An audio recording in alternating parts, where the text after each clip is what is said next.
संसार की व्यवस्था वस्तु को ही हम उपयोग और प्रयोग करने के लिए कला की आवश्यकता नहीं है, बल्कि हमारे जीवन में जीने की कला की आवश्यकता है।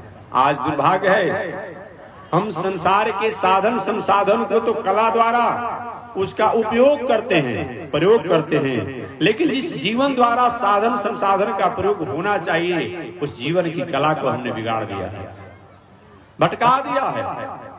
आज यही कारण है कि हमारे पास सब कुछ है लेकिन कुछ नहीं है। हमारे पास सब कुछ है, दिखने में तो सब कुछ है। किसी व्यक्ति से पूछा जाए, महाराज आप तो ठीक ठाक हैं, घर द्वार दलान मकान गाड़ी घोड़ा द्वार पर हो गया क्या? महाराज सब कुछ तो है लेकिन डिप्रेशन टेंशन में है। क्यों भाई? अच्छा सुंदर आपने मकान बना दिया, दलान बना दिया, गाड़ी घोड़ा हो गया, परिवार में सामाजिक प्रतिष्ठा भी प्राप्त कर लिया, अब क्यों टेंशन डिप्रेशन है?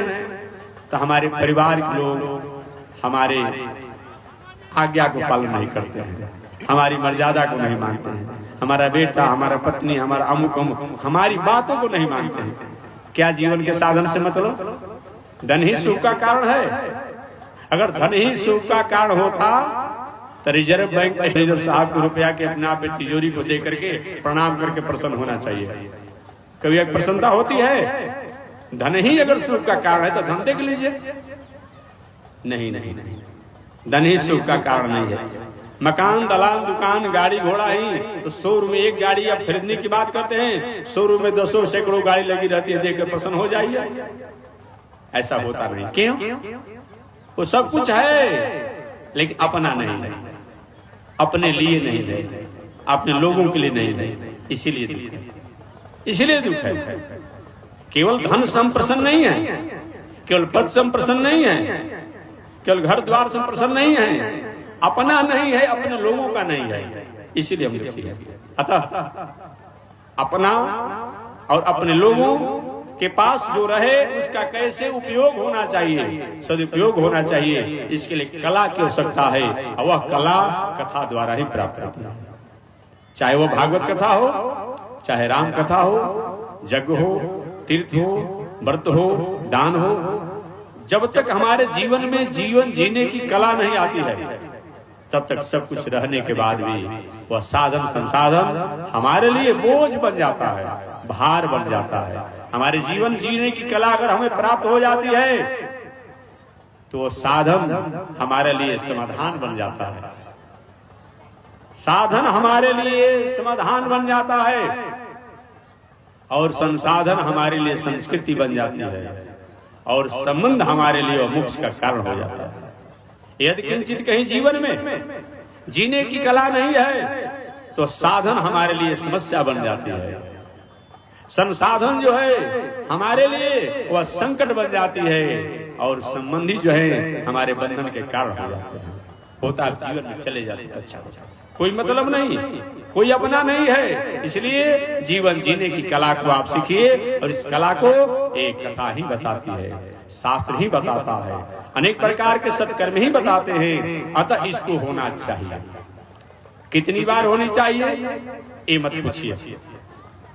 अगर कल ही या परसों मैंने कहीं निवेदन किया था, एक बार श्वास लेने से अगर आप काम चला ले रहे हो, एक बार बोलने से काम चला ले रहे हो, एक बार चलने से काम चला ले रहे हो, एक बार अपने आप में सोने से काम चला ले रहे हो, एक बार कथा पूजा पाठ अच्छे काम करके काम चला लीजिएगा।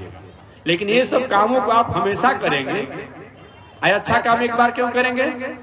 मुहुर रहो रसिका भोई भाव का, हे भाव को हमेशा बार बार अच्छे कर्मों को करना चाहिए। याद आवेगी प्रभु को कभी न कभी, भक्त वत्सल जो उनको है कहते सभी, ऐसा विश्वास मन में जमाते चलो, कृष्ण गोविंद गोपाल गाते चलो। ये बताया गया है, इस तरह अपने आप बताया गया है। हमें हमेशा अपने आप में शांति से धीरे धीरे सेटिंग हो जाएगी।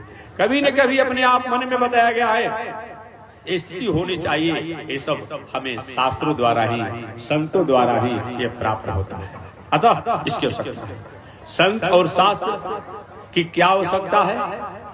तो संत और शास्त्र उसी तरह से है जैसे कि सुंदर दूध है, सुंदर दही है, सुंदर दूध दही से अगर माखन निकालने का कोई काम करता है तो शास्त्र संत ही करते हैं।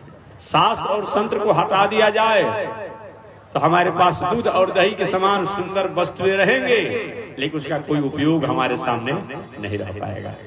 अगर कहीं शास्त्र और संतों का सहारा लिया जाए तो ये दूध और दही से घी माखन निकाल करके हम अपने आप में अनेक प्रकार पकवान भी बनाएंगे, हवन पूजा के काम में भी लेंगे। इसलिए इसकी आवश्यकता है।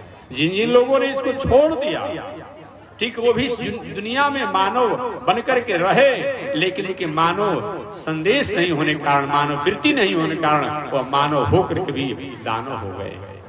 इतिहास गवाह है। कल मैंने निवेदन किया था लंकेश रावण ने जीवन जीने की कला नहीं सीखा।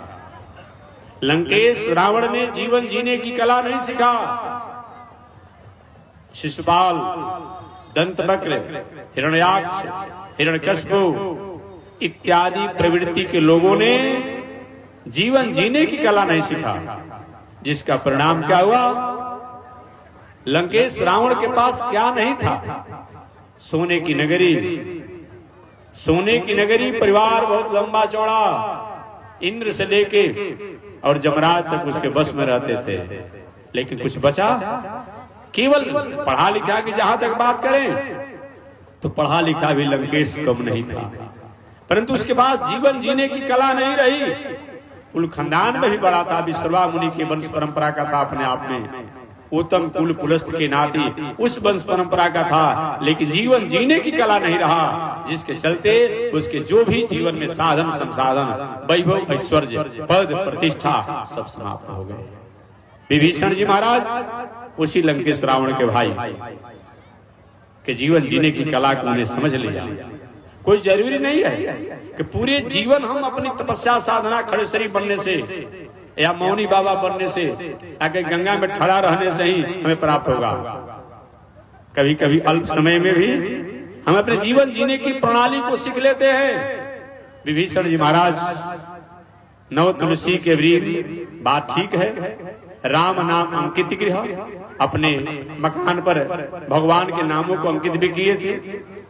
हरि मंदिर जहां भीन बनावा, मंदिर भी बनाए थे, लेकिन जीवन जीने की कला हनुमान जी ने अल्प समय में सिखा दिया। जिस समय हनुमान जी जब विभीषण के यहाँ गए तो विभीषण जी ने भगवान श्री राम की चर्चा की, परिचर्चा की। चर्चा परिचर्चा करके विभीषण के मन में किसी प्रकार की कुछ खामियां थी भी, कुछ त्रुटियां थी भी, कुछ भ्रम थे, वो सब हमेशा हमेशा के लिए समाप्त हो गए। आज कैसी चर्चा है? कोई हमारे जीवन में कई समाधान की तरफ हम पहुंचना भी चाहते हैं, लेकिन आज की चर्चा द्वारा हम अपने जीवन को और भ्रम में और भटकाव और खाइयों में गिराने के लिए तैयार हैं। यही क्या चर्चा हो रही है? आते आते हिम्मत के महात्मा जी क्या कहना आपने शुरू कर दिया? यही चर्चा चल रही है। कोई शिव चर्चा पर, कोई गणेश चर्चा पर, कोई भैरव चर्चा पर, कोई अवधूत चर्चा पर ही हो रही है। एक ऐसा चर्चा, किस प्रकार की चर्चा? अरे जिस चर्चा के द्वारा हमारे जीवन की भटकाव, हमारे जीवन में किसी प्रकार की उथल पुथल जो है वो हमेशा हमेशा के लिए दूर हो जाए और हम अपने मुकाम तक पहुंचने के लिए अपने आप संकल्पित हो जाएं, वही चर्चा है। ऐसी चर्चा अगर नहीं होती है तो सही माने में हमने चर्चा करने के बाद भी चर्चा को हम नहीं कर पाए। ये बताया गया है। ये मैं रावण और विभीषण के अपने आप में, दोनों के अपने आप नाम लेकर के आपके सामने निवेदन किया। विभीषण जी महाराज, भैया ब्राह्मण देवता लोग अपना कार्य कीजिए, बुलाइए जल्दी, लेट मत कीजिए, सब लेट हो जाएगा, बुलाइए जल्दी, पालकी लेकर के लेट मत कीजिए। विभीषण जी महाराज ने भी हनुमान जी से चर्चा की और चर्चा में क्या किया? आज चर्चा नहीं हो जा रहा है।